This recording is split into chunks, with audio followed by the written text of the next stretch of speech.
regeringen pleiten allemaal voor verandering. Maar heeft u het idee dat het volk waarmee u praat wel een idee heeft en beseft wat er gaande is? Het gaat over een klimaat, want je hebt ook veel mensen die zeggen, ja, het is onzin, het is allemaal flauwekul, het bestaat allemaal niet, het is allemaal hype. Geeft u een indruk dat deze mensen wel begrijpen op de Antillen, of Aruba, Bonaire en Curaçao, waar het over gaat als u het heeft over klimaat? Ja, er zitten denk ik heel veel verschillende kanten aan. Kijk, op de allereerste plaats zie je op alle eilanden dat er ook heel veel mensen zijn die gewoon nog steeds in een slechte economische situatie zitten.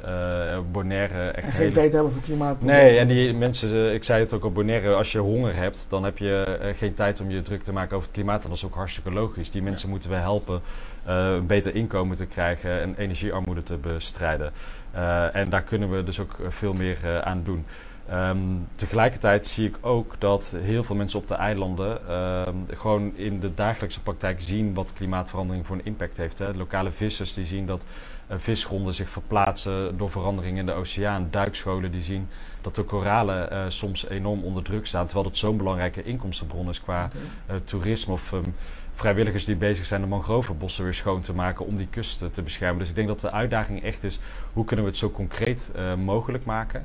Niet allemaal moeilijke vergezichten of hele angstige verhalen over klimaatverandering, maar gewoon heel praktisch. Hoe kunnen we de natuur op deze eilanden beschermen en zorgen dat die natuur dus ook beter voor ons gaat werken?